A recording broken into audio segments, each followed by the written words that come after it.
Research is not a matter of run a test and see what comes out.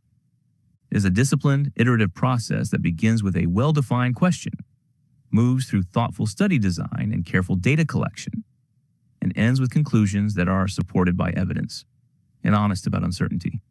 At every stage, judgment matters.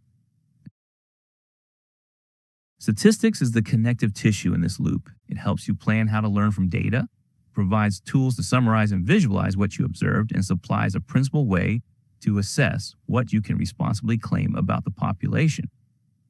Without statistical thinking, it is easy to overinterpret results, confuse noise for signal, or answer a question you never intended to ask. Every sound statistical project should clearly articulate three elements before any data are analyzed. The research question is a plain language statement of what you want to learn.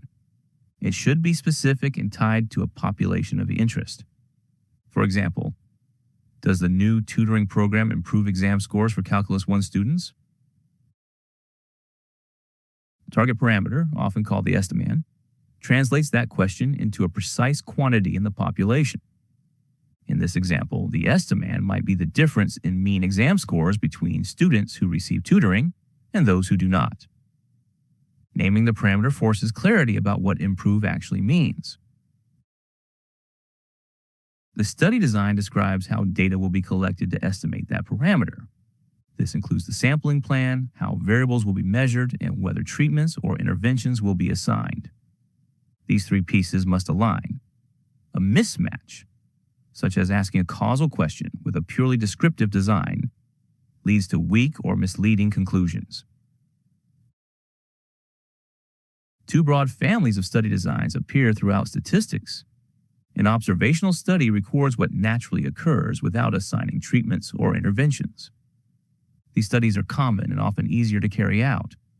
They are well suited for describing patterns and associations, but they are vulnerable to confounding, where other variables are related to both the explanatory variable and the outcome. An experiment actively assigns a treatment to units and compares outcomes across groups. When well designed, with randomization, control, and careful implementation, experiments allow for stronger causal conclusions because they help isolate the effect of the treatment from other factors. The choice between these designs depends on the research question, ethical and practical constraints, and what kind of claim you ultimately want to make. While real research is rarely linear, the following workflow provides a practical and reusable blueprint. Step 1. Specify the problem clearly.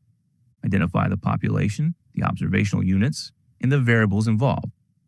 Ambiguity here leads to confusion later. Step 2. Design the study. Choose an observational or experimental approach, plan how the sample will be obtained, and think carefully about potential sources of bias and confounding. Step 3. Collect data with quality in mind. Aim for reliable measurement, consistent procedures, and thorough documentation. Poor data quality cannot be fixed by clever analysis. Step 4. Explore first. Use exploratory data analysis, EDA, which involve graphs, tables, and summary statistics, to understand the data structure, detect errors or anomalies, and build intuition before formal modeling.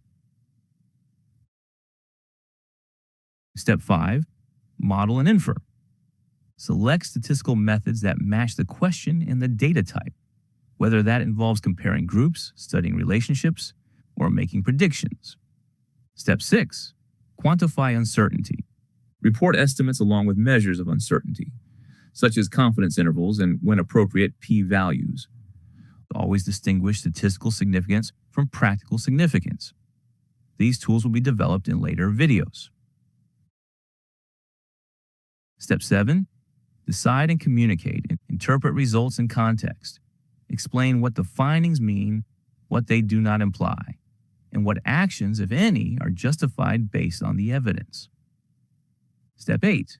Make it reproducible. Ensure that another person could follow your steps and reproduce your results from the same data. Reproducibility is a cornerstone of trustworthy science.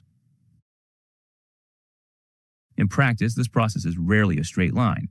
Insights from exploratory analysis often send you back to refine the research question or adjust the design.